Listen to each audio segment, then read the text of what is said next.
আজকে অসংখ্য বাবা মা, অভিভাবক আপনার চোখের সামনে আপনাদের ছেলে মেয়েদেরকে শুধুমাত্র ফিকির করছেন আপনি বাবা ও আপনার ছেলে, মা ও আপনার সন্তান। বাবা মা আর সন্তানের সাথে সম্পর্কের ভিত্তি উপার্জন। উপার্জন বাবার একটাই ফিকির, বয়স হয়ে গেছে, এখনো টাকা রোজগারের কোনো বুঝ হইল না, তাড়াতাড়ি হয় বিদেশ পাঠাও, নইলে কিস্তিতে পারো, সুদে পারো, 2 নম্বরই করে পারো, 6 নম্বরই করে পারো, কোনো না কোনো ভাবে ফুলাটার একটা লাইন ধরায় দাও। লাইন মানে টাকা, লাইন ধরায় দাও মানে টাকা। 12 লাখ টাকা লাগবো ইটালি, কোনো অসুবিধা নাই, কোন দিন? সর্বোচ্চ 12 দিন সময়।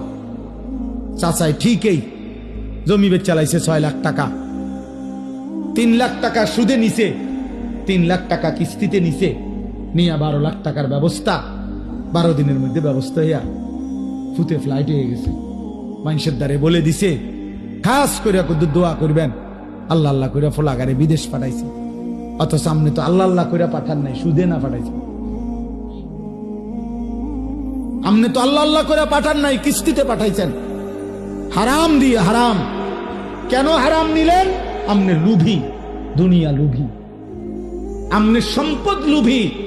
আমনের ফুতে বুঝছেন, আমনও বুঝছেন না আর কি। আমনের কলজার ভিতরে হইল ছেলে আমার টাকা উপার্জনের মেশিন, অরে দিয়া আমি যদি টাকা রোজগার করতে পারি তাহলে বিল্ডিং করতে পারবো, জমি কিনতে পারবো, দুনিয়া ভোগ করতে পারবো।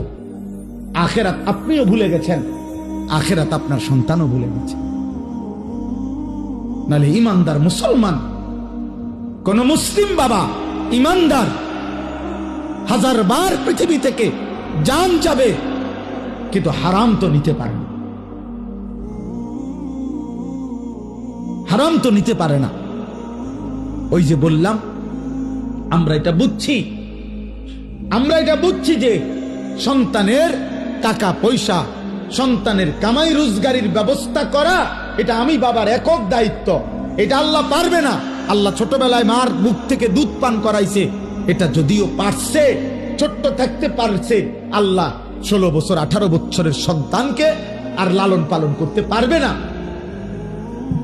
নাই তো ইনসাফ করেন, নাহলে একজন বাবা এখন প্রতিবাদ করেন, যদি কেউ সুদ নিয়ে থাকেন, কিস্তি নিয়ে ছেলেরে বিদেশ পাঠাইয়া থাকেন, তো আমনে এখন দাঁড়াইয়া প্রতিবাদ করেন যে আমি আল্লাহর জন্য পাঠাইছি, আখেরাতের জন্য পাঠাইছি, সুদে